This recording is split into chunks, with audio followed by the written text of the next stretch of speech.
अस्सलाम वालेकुम बेटा। I am Mohammad Tehseen Sabri from Grip Institute Multan, your chemistry teacher. आपको पता है बेटा, हम लोग यूनिट नंबर 1 की डिस्कशन कर रहे थे, MCQs क्वेश्चन बैंक। आज we are going to start question number 31। आपकी स्क्रीन पर बेटा अवेलेबल है। A mixture of 5 centimetre cube of methane and 10 centimeter cube of ethane will produce how much carbon dioxide on complete combustion। अब देखिए बेटा, यहां पर एक चीज बड़ी क्लियर है। हमारे पास एक मिक्सचर है जिसमें मीथेन और इथेन दोनों अलग अलग कंबस्शन के प्रोसेस से गुजरेंगे। आपकी स्क्रीन पर बेटा ये इक्वेशन अवेलेबल है, जिससे हमें ये पता चल रहा है कि अगर आपके पास 1 सेंटीमीटर क्यूब मीथेन हो तो उसके रिजल्ट के तौर पर 1 सेंटीमीटर क्यूब ही कार्बन डाइऑक्साइड प्रोड्यूस होगा। एक बात बेटा याद रखिएगा कि अगर आपके पास गैस फेज केमिकल रिएक्शन हो ना, तो उसमें जो नंबर ऑफ मोल्स की रेशो होती है वही सेम टू सेम रेशो होती है हमारे पास उसके वॉल्यूम की। तो हमें चूंकि क्वेश्चन के अंदर 5 सेंटीमीटर क्यूब मीथेन गिवन है बेटा, तो इसका मतलब ये हुआ कि आपके पास कार्बन डाइऑक्साइड भी 5 सेंटीमीटर क्यूब ही प्रोड्यूस होगी। जबकि अगर आप ईथेन को डिस्कस करते हैं तो हमें यह पता चलता है बेटा कि ईथेन का 1 सेंटीमीटर क्यूब कार्बन डाइऑक्साइड के 2 सेंटीमीटर क्यूब प्रोवाइड करता है। जबकि हमें गिवन है ईथेन के बेटा 10 सेंटीमीटर क्यूब, तो ऑब्वियसली रेशो के मुताबिक हमें 20 centimetre cube of carbon dioxide जो है ना वो जनरेट होंगे। तो आप चेक करें बेटा, अगर total 5 centimetre cube carbon dioxide produce होगा by the combustion of methane और 20 centimetre cube carbon dioxide prepare होगा by the combustion of ethane, तो total carbon dioxide which will be produced is 25 ml। ml stands for centimetre cube. तो question number 31 का answer आएगा बेटा alpha. इसी तरह से क्वेश्चन नंबर 32 है आपके पास सामने बेटा, 4.9 gram of sulphuric acid that contains number of moles of oxygen atoms. अब आपने क्या करना है बेटा, आपने मोल्स ऑफ सल्फ्यूरिक एसिड पहले फाइंड आउट करने। लाइक आई वुड से कि अगर मैं आपसे कहता हूं कि हमारे पास सल्फ्यूरिक एसिड का गिवन मास है 4.9 ग्राम और हम बहुत अच्छे तरीके से जानते हैं कि सल्फ्यूरिक एसिड का मोलर मास है 98 ग्राम, number of moles of sulphuric acid. अब हमें यह भी पता है कि एक सल्फ्यूरिक एसिड के मॉलिक्यूल में 4 ऑक्सीजन एटम होते हैं, तो अगर आप इसको 4 से मल्टीप्लाई कर दें you will gate number of moles of oxygen atom. अब इसको बेटा आप रिजॉल्व कर सकते हैं। इट इज क्लियर कि 4.9 यहां पर डिवाइड होगा, so you will get the answer that will B 20। आपके पास बेटा ये फॉर्मेट बनेगा, इट विल बी 4/20 और you can say it will be 1/5। तो 1/5 का बेटा ओवरऑल जो आंसर आपके पास बनेगा that will be 0.2 moles, that will be 0.2 moles, that is delta। अच्छा बेटा, यहां पर आप लोगों के लिए ना एक क्वेश्चन है, यही सेम टू सेम क्वांटिटी है आप लोगों के पास कि 4.9 ग्राम ऑफ सल्फ्यूरिक एसिड है, 4.9 ग्राम ऑफ सल्फ्यूरिक एसिड है आपके पास। आपने मुझे इसमें नंबर ऑफ ऑक्सीजन एटम्स जो है ना बेटा वो कैलकुलेट करके देने। पहले मैंने सवाल किया था number of moles of oxygen atom, now I am asking about the number of oxygen atoms.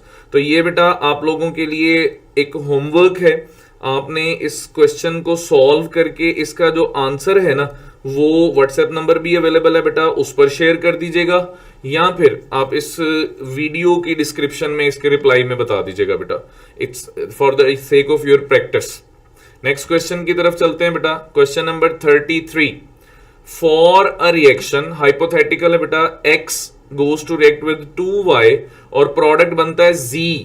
The amount of Z formed by starting a reaction with 5 moles of X and 8 moles of Y। अब देखो बेटा balanced equation से चलना है क्योंकि stoichiometry में balanced equation बहुत जरूरी होती है। इट इज क्लियर कि ये जो हमारे पास डेटा गिवन है, हमें ये पता चल रहा है कि अगर X का 1 मोल हो, ये रिएक्ट करता है Y के 2 मोल के साथ, तो फिर कहीं जाके बेटा Z प्रोडक्ट का 1 मोल जनरेट होता है। लेकिन हमें क्वेश्चन में ये बताया गया है कि आपके पास X के 5 और Y के 8 मोल है। तो रेशो के वाइज चलें बेटा, तो हमारे पास X के 4 मोल Y के 8 मोल से रिएक्ट करते हैं, फिर कहीं जाके बेटा रेशो के मुताबिक Z के जो हैं वो 4 मोल प्रोडक्ट फॉर्म आउट होंगे। अब जैसे ये रिएक्शन कंप्लीट होगा ना बेटा, तो आपके पास जो Y रिएक्टेंट है that is actually a limiting reactant, वो खत्म हो जाएगा। नो डाउट X आपको 5 मोल गिवन है, लेकिन उसके साथ रिएक्ट करने के लिए मजीद Y अवेलेबल नहीं है। दैट इज वाई आपके पास यहां पर जो quantity of the product Z produce होगी ना बेटा, that will only be 4 moles. Answer is delta. Question number 34 है, what is the ratio of volume of 1 gram of hydrogen and volume of 16 gram of methane I'm sorry at STP। देखिए बेटा, हम बहुत अच्छे तरीके से जानते हैं कि गैसेस के केस में अगर टेम्परेचर और प्रेशर सेम हो ना, तो जो नंबर ऑफ मोल्स की रेशो होती है वही सेम टू सेम हमारे पास यहाँ वॉल्यूम की रेशो होती है। अब आप अगर टैली करें, हमारे पास 2 गैसेस हैं, वन इज हाइड्रोजन और अगर हम इसको रिलेट करते हैं the other one is methane. We know that कि हाइड्रोजन 1 ग्राम है। अगर हम इसके number of moles find out करें डिवाइडेड बाय मोलर मास, जबकि on the other hand methane 16 gram है, नंबर ऑफ मोल्स के लिए डिवाइडेड बाय मोलर मास करें वो 16 है बेटा। आपके पास यहां पर बनेगा 0.5, जबकि दूसरी तरफ आएगा 1। मजीद सिंप्लीफाई करें तो नंबर ऑफ मोल्स की रेशो आती है बेटा 1:2। तो इसका मतलब क्या हुआ कि मीथेन का वॉल्यूम जितना भी वो ऑक्युपाई करेगा वो डबल होगा as compared to the volume of hydrogen. तो आपके पास यहां पर आंसर बनता है बेटा beta, it is 1:2। Next question है बेटा, question number 35। The mass of 1 molecule of water in vapour phase. अब यहां पर ना बेटा सिंपल सा एक पॉइंट है, ये 2 तरह से क्वेश्चन पूछा जाता है। एक तो आपके सामने स्क्रीन पर अवेलेबल है कि अगर आपसे एक मॉलिक्यूल का या एक पार्टिकल का मास पूछा गया है ना बेटा, तो it will be in the case of AMU। यहां पर मास बनता है 18 AMU।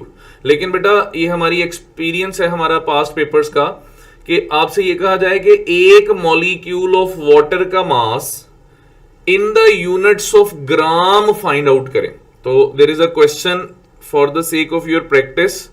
तो बेटा आपने 1 वाटर मॉलिक्यूल का मास फाइंड आउट करना है। 1 वाटर मॉलिक्यूल मास, लेकिन ये जरूरी है कि बेटा ये मेंशन करना है इन द यूनिट्स ऑफ ग्राम्स।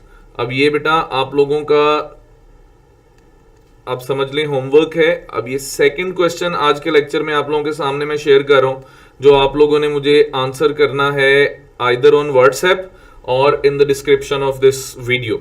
अब ये ना बेटा हल्का सा मैं आपको एक टोटका बता दूं, बड़ा सादा सा कॉन्सेप्ट है कि किसी भी चीज के एक मॉलिक्यूल या एक पार्टिकल का मास जब आपने फाइंड आउट करना होता है ना, मास ऑफ 1 पार्टिकल जब भी आपने फाइंड आउट करना है, तो उसका तरीकाकार क्या होगा बेटा, आपने उस ऑब्जेक्ट के मोलर मास को डिवाइड कर देना है बाय एवोगैड्रो नंबर। यानी हमें पता है कि वाटर का मोलर मास 18 है, तो आप 18 को एवोगैड्रो नंबर से डिवाइड करेंगे, you will get the mass of 1 molecule of water in the units of grams. ये हिंट भी दे दिया बेटा।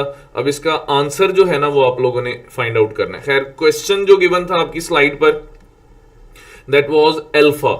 क्वेश्चन नंबर 36 है, a compound has an empirical formula CH2Cl and molecular formula mass है बेटा उसका 99। देखिए बेटा हमें इसके लिए क्या चाहिए, we are in need of empirical formula mass. अब जैसा कि मेंशन किया गया एम्पिरिकल फॉर्मूला है CH2Cl, तो इसमें हमारे पास जो एम्पिरिकल फॉर्मूला मास आएगा ना बेटा, इट विल बी 49.5 ग्राम पर मोल। और हमें यह भी बताया गया है कि मोलर मास 99 है, तो एन वैल्यू फाइंड आउट करने के लिए क्या करेंगे बेटा, molar mass divided by empirical formula mass.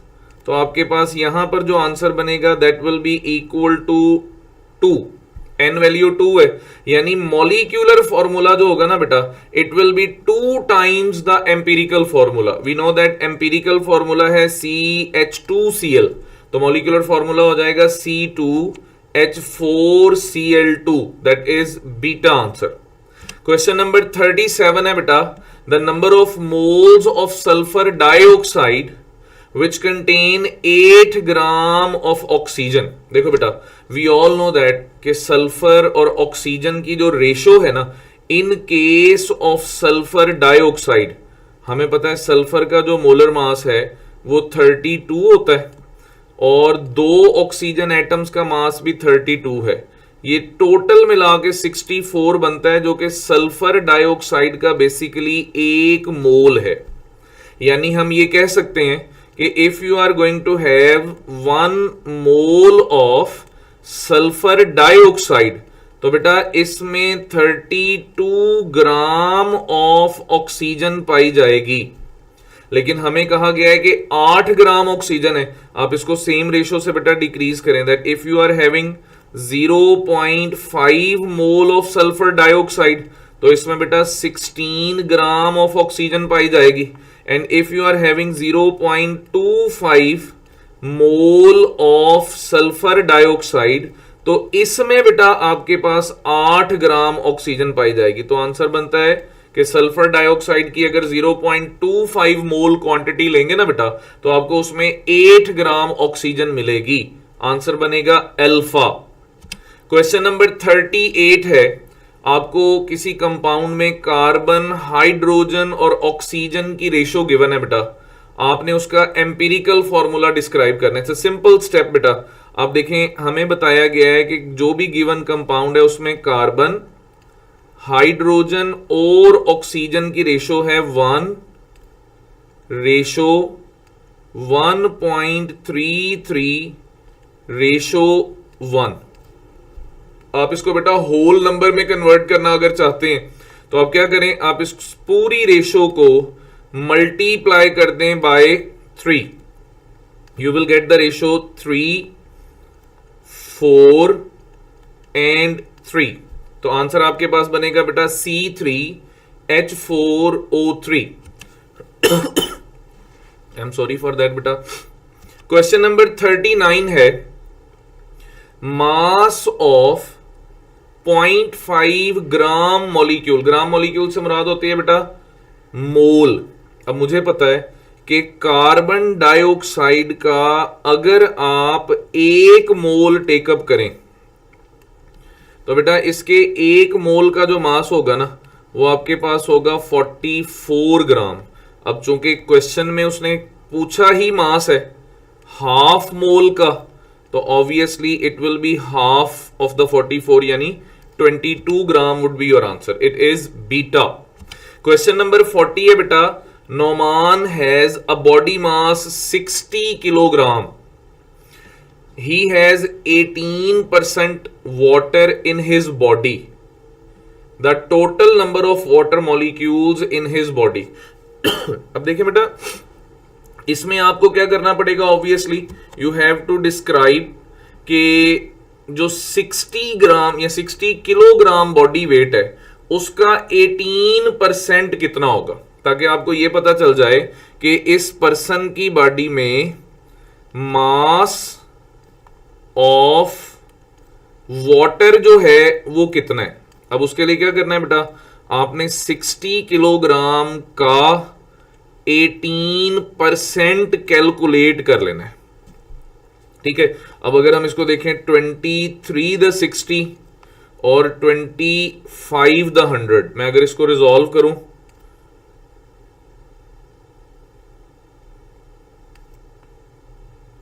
It will B 54 divided by 5, यानी आपके पास तकरीबन तकरीबन ये बनेगा 10.8 किलोग्राम, यानी उस पर्सन की बॉडी में जो वाटर का मास है ना बेटा वो 10.8 किलोग्राम है।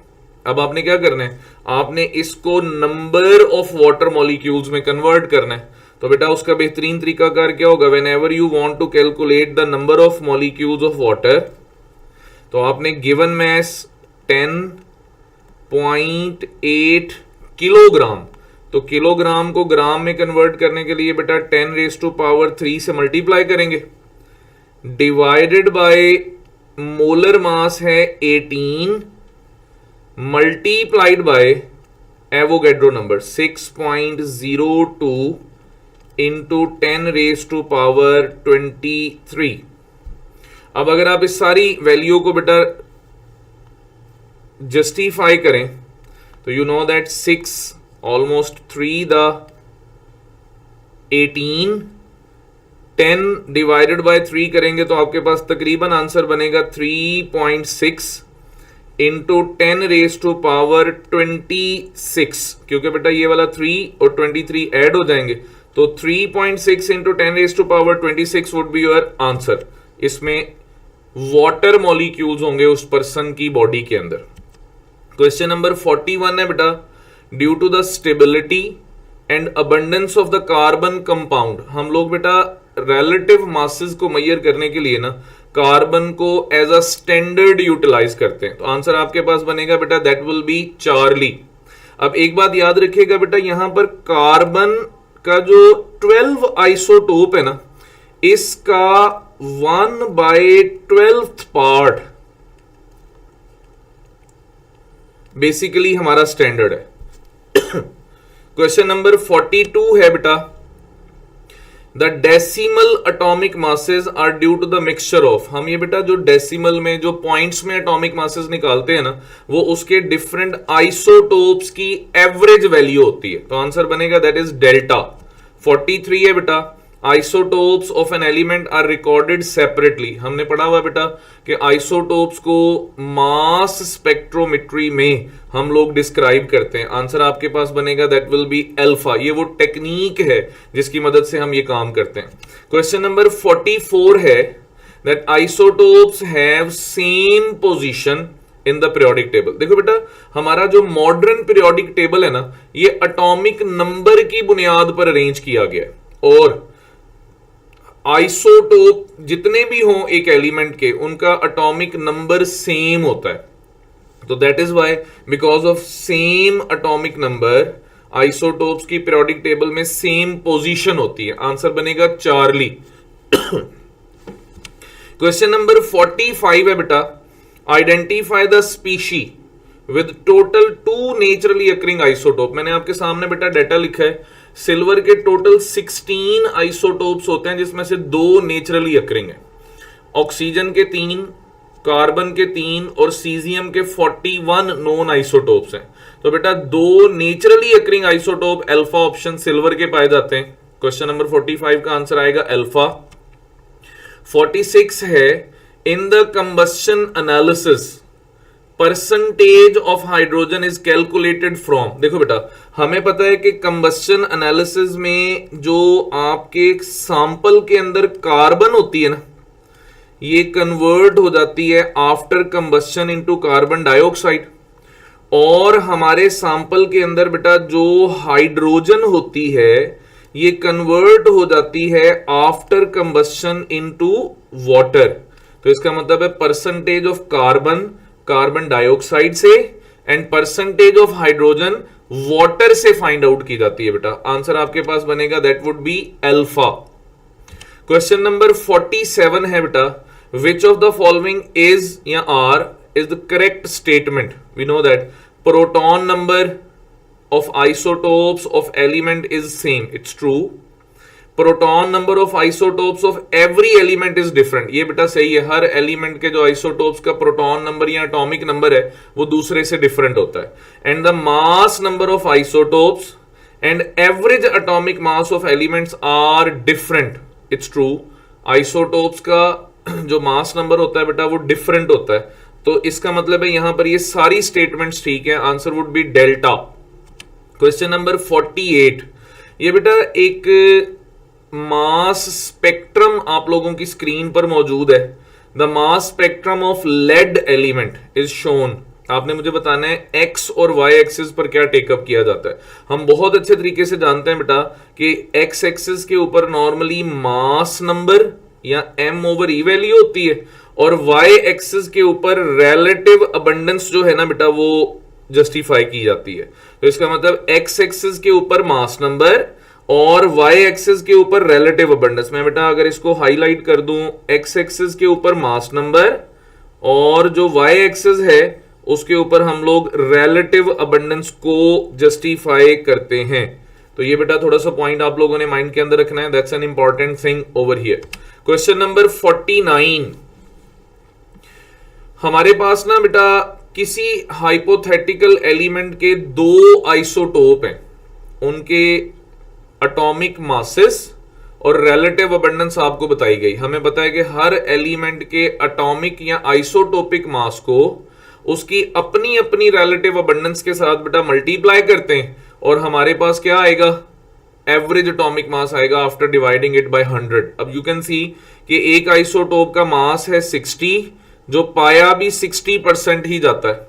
दूसरे आइसोटोप का मास है 40 और वो पाया भी नेचर के अंदर 40% जाता है। तो अब बेटा 60 को 60 से मल्टीप्लाई करें, 40 को 40 से मल्टीप्लाई करें, दोनों वैल्यूज को ऐड करके जो आंसर आएगा उसको 100 से डिवाइड कर देंगे। Answer would be alpha. Question number 50 है, simplest formula that gives us the information about the simplest ratio of atoms. ये बेटा डेफिनेशन है एम्पिरिकल फॉर्मूला की, it is alpha.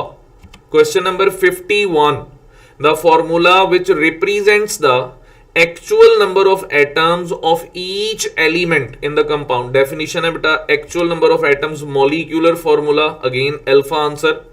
52, in the combustion analysis of glucose the percentage of oxygen is calculated by subtracting the percentage of which element। देखें बेटा बड़ा common सा एक point है कि जब आपने percentage of oxygen find out करनी होती है ना इन द कंबस्शन एनालिसिस, तो बेटा हम इसको डिफरेंस मेथड से फाइंड आउट करते हैं। यानी हम 100 में से माइनस कर देते हैं percentage of carbon and percentage of hydrogen के सम को। आंसर आएगा carbon and hydrogen, it's beta. Question number 53 है, combustion analysis is the example of. देखिए बेटा आप बहुत अच्छे तरीके से जानते हैं कि कंबस्शन एनालिसिस की जो टेक्निक है ना दिस वन, ये इंपीरिकल फॉर्मूला डिटर्मिनेशन के लिए इस्तेमाल की जाती है। ये इंपीरिकल फॉर्मूला डिटर्मिनेशन के लिए इस्तेमाल की जाती है, और हम इसमें percentages, atomic ratio find out करते हैं। So it is a quantitative type of analysis, it's a quantitative type of analysis. Question number 54 है बेटा, which one of the following compound does not have same empirical and chemical molecular formula? You can see that बेटा acetic acid को अगर हम check करें ना, हम इसको अगर सिंप्लीफाई करते हैं तो आई वुड से इसमें 2 कार्बन, 4 हाइड्रोजन और 2 ऑक्सीजन है। यानी इसका इंपीरिकल फॉर्मूला बनेगा CH2O, जबकि बीटा, चार्ली और delta, you can see that बेटा वो ऑलरेडी अपनी सिंपलेस्ट फॉर्म में मौजूद है। दैट इज वाई उनका जो मॉलिक्यूलर फॉर्मूला है वही उनका एम्पिरिकल फॉर्मूला है। तो आंसर आएगा अल्फा, जिसका एम्पिरिकल और मॉलिक्यूलर फॉर्मूला सिमिलर नहीं है। 55 है बेटा, एक ऑर्गेनिक कंपाउंड है, कंबस्शन एनालिसिस के प्रोसेस से गुजारा गया बेटा। कंपाउंड का मास, कार्बन डाइऑक्साइड का मास और वाटर का मास फाइंड आउट किया। मैंने बेटा इसको रिजॉल्व किया आप लोगों के लिए, ये थोड़ा सा लेंथी है न्यूमेरिकल, लेकिन सिंपली आपको थोड़ा सा अंदाजा होना चाहिए कि हम इसको सिंप्लीफाई कर सकते हैं पॉइंट्स को ओमिट करके। लाइक आई वुड से अगर मैं परसेंटेज ऑफ कार्बन निकालूंगा तो हमने mass of carbon dioxide mass of compound से डिवाइड किया, 12 ओवर 44 इंटू 100 मल्टीप्लाई करेंगे तो 52 पॉइंट समथिंग आंसर आता है बेटा, तो इट इज 52% राउंड अबाउट। ऐसे ही परसेंटेज ऑफ हाइड्रोजन के लिए मास ऑफ वाटर को मास ऑफ कंपाउंड से डिवाइड किया, 2 ओवर 18 इंटू 100 से मल्टीप्लाई करें 13 आंसर आता है राउंड ऑफ करके बेटा। और ऑक्सीजन को डिफरेंस मेथड से फाइंड आउट कर लेते हैं बेटा, कार्बन और हाइड्रोजन की परसेंटेज को जमा करें और 100 में से माइनस कर लें, यू विल गेट 35%। अब जब आप इनकी रेशो फाइंड आउट करेंगे ना बेटा, तो you can get that carbon 52%, hydrogen 13% और ऑक्सीजन 35% है। अपने अपने एटॉमिक मासेस से डिवाइड किया तो कार्बन के केस में आंसर आया 4.3, हाइड्रोजन के केस में आंसर आया 13 और ऑक्सीजन के केस में 2.1। सबसे छोटी वैल्यू से डिवाइड करने पर वी गॉट द रेशो जिसमें कार्बन एटम 2, हाइड्रोजन एटम्स 6 और ऑक्सीजन एटम जो है ना बेटा वो 1 मिलेगा। यानी इंपेरिकल फॉर्मूला होगा C2H6O। Answer would be beta. Question number 56 है बेटा, all of the following statements are correct about the empirical formula and molecular formula except. मतलब आपने रॉन्ग स्टेटमेंट जो है ना वो आइडेंटिफाई करनी। अब देखें बेटा, अल्फा में वो कहता है कि empirical formula is the simplest formula that gives the small whole number ratio between the atoms of different elements, it's true। जबकि molecular formula gives the total number of atoms of different elements, true। Beta option में percentage of element is required to determine it, it's true।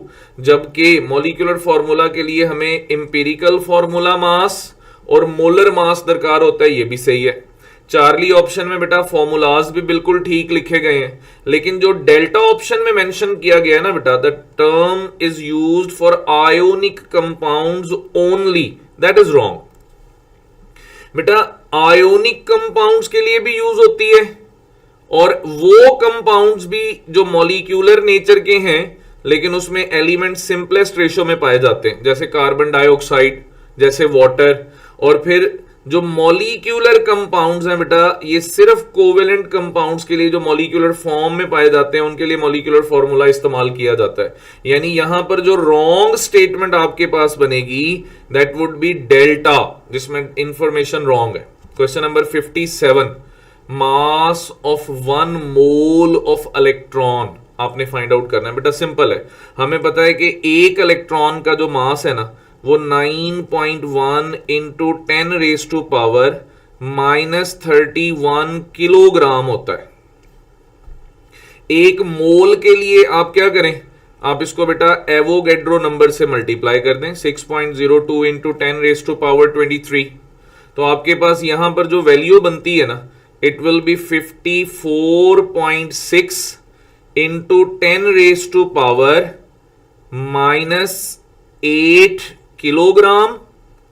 मैं अगर इसको 1000 से multiply करता हूं, 54.6 into 10 raise to power -5 gram, और you can say 54.6 into 10 raise to power -2 milligram.